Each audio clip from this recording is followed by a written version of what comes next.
पूज्य मालिक को प्रणाम। सभी भाइयों और बहनों को प्रणाम। रामचंद्र की संपूर्ण कृतियाँ भाग 1 सहज मार्ग के 10 उसूलों की सरहा। 10 उसूलों की व्याख्या। उसूल नंबर 7 पढ़ते हैं।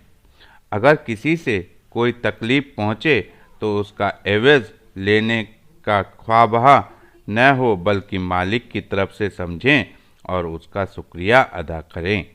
दुनिया में सब महाजीब बिल इत्तेफाक एक मत से कह रहे हैं कि जो कुछ होता है अपने कर्मों का नतीजा है। इसके खिलाफ ईज़ा हानि किसी को पहुंच ही नहीं सकती। जब यह बात है तो फिर हम क्यों न समझ लें कि दर हकीकत इस तरह पर हमारी बनाई हुई किस्मत का करिश्मा है। हमने अपनी किस्मत खुद बनाई थी। वह कैसे बनी? इसका हल यह है कि जो काम हम किसी तरीके से दिल और दिमाग लगाकर करते हैं तो हम इस असल चीज़ में, जो कि इन सब चीज़ों के आने की बुनियाद है, नक्श बना लेते हैं, और वह चीज़ बीज के रूप में उस वक्त तक मौजूद रहती है जब तक भोग कर हम उसके नक्श मिटा न दें। उसका भोगना लाजमी है। कुदरत का नियम है कि वह चीज़ ऐसी ही शफाफ स्वच्छ रखना चाहती है कि जैसे कि इब्तिदा में आई है। इस पर जरा भी गुबार पड़ जाने से इसकी चमक दमक मंद पड़ जाती है। ताकत और कुव्वत होने की वजह से खुद यह एक तरह की ज़िंदगी इख्तियार कर लेती है और इसकी निस्बत कर्म के लिहाज से हो जाती है, और यह इस वजह से कि हमने अपने आप को कार्य करने वाला समझ लिया है।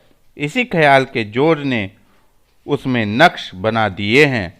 जब यह सामान काफ़ी तौर पर मुहैया हो चुकता है और उसमें काफ़ी बल पड़ चुकते हैं, इसमें ख्याल की गर्मी भी शामिल होती है, जिसकी वजह से इसमें चेतनता और बढ़ जाती है। चेतनता बढ़ने की वजह से उनमें एक तरह का उबाल शुरू हो जाता है। कानून कुदरतन है कि जो चीज़ जहाँ से आती है उसी जगह पर वापस होने की कोशिश करती है और उसी तरफ को उसने जाने का रुझान हो जाता है जहाँ से की आई है।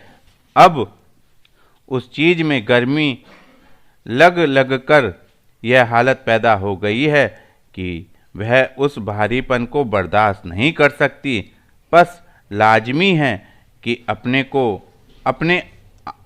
अपने आप को खाली करने की गरज से उस जगह पर जावे जहाँ की से आई है। छोटी चीज़ में से जब कोई चीज़ बरामद होती है और उसको जब काफ़ी मैदान मिलता है तो उसका भी फैलाव वसी हो जाता है।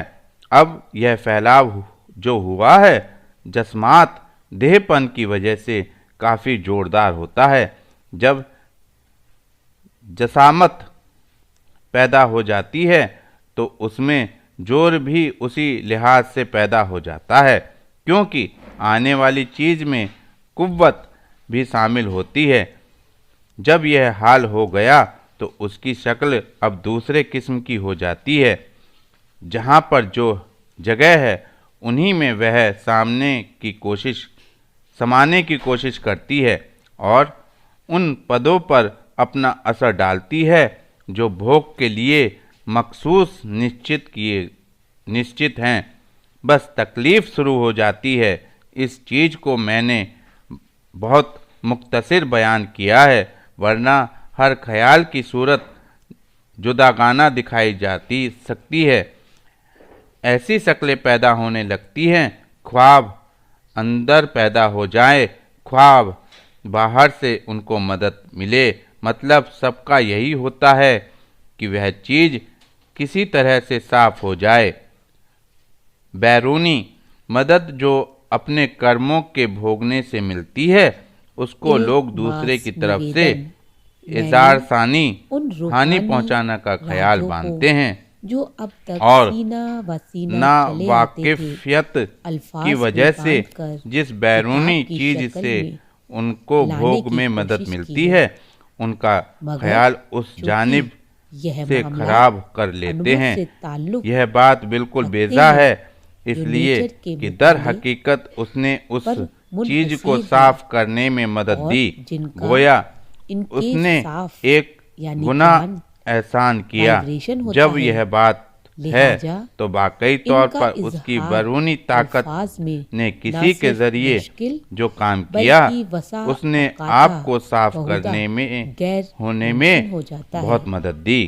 दूसरे मानी में उसने एक दोस्त का काम किया। अब चूंकि आमतौर पर इस हद तक ख्याल नहीं पहुंचता है और न इस फलसफे पर कोई गौर करता है, इसलिए यही कह दिया गया है कि उस चीज को अपने मालिक की तरफ से समझें ताकि दिल में दुश्मनी का ख्याल पैदा न हो पावे और शराफत से किसी हाल में न गिर जावे। समझने की कोशिश करें जो चीज की बेहतरी के लिए किसी शख्स के जरिए से आई है, दिल बे-इख्तियार उससे खुश हो जाता है, बल्कि यही हालत शुक्रिया की कही जा सकती है।